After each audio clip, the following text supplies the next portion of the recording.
সন্তোষ, আমার পেটে তোর বাচ্চা। মালিক জানলে তো আমাকে মেরেই ফেলবে মালকিন। আজ রাতে আমরা দুজন মিলে আমার স্বামীকে মেরে দেবো, হ্যাঁ? চাকরের সাথে সম্পর্ক করেছে মানে আমার প্রতি কোনো মায়া নেই, এরা আমাকে সত্যিই মেরে ফেলবে, আমি পালাই। তারপর আমার স্বামীর গাড়ি বাড়ি বউ সব তোর হয়ে যাবে। জবা, মালিক আসছেন। দেখি সন্তোষ একটু যাই। যান বাবু। রিতেশ, তোমাকে ছাড়া আমার ভালো লাগে না। আজ আমাদের বিবাহ বার্ষিকী, তুমি কিন্তু রাতে ঘরে থাকবে।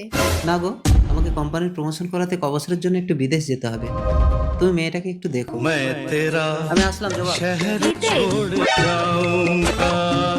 এবার কি হবে? মালিককে তো মারা গেল না। ভালোই হলো, এবার ওর মেয়েটাকে কাউকে দিয়ে দিয়ে তোর বাচ্চার জন্ম দেব। তারপর ও বিদেশ থেকে ফিরলে বলবো ওটাই ওর বাচ্চা। এরা তো আমার মেয়েটাকেও মেরে ফেলবে, কি করা যায়? আইডিয়া।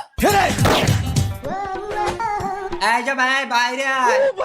কে? এ তোর মেয়েকে দে, না চাপো টাকা বার কর। হ্যাঁ, আমার লাহা। আমার স্বামী তো বিদেশে গেছে, আমার কাছে তো কোনো টাকা নেই। তুমি এক কাজ করো, আমার মেয়েটাকে নিয়েই চলে যাও। সত্যি? এই কথা কিন্তু আমি আর তুমি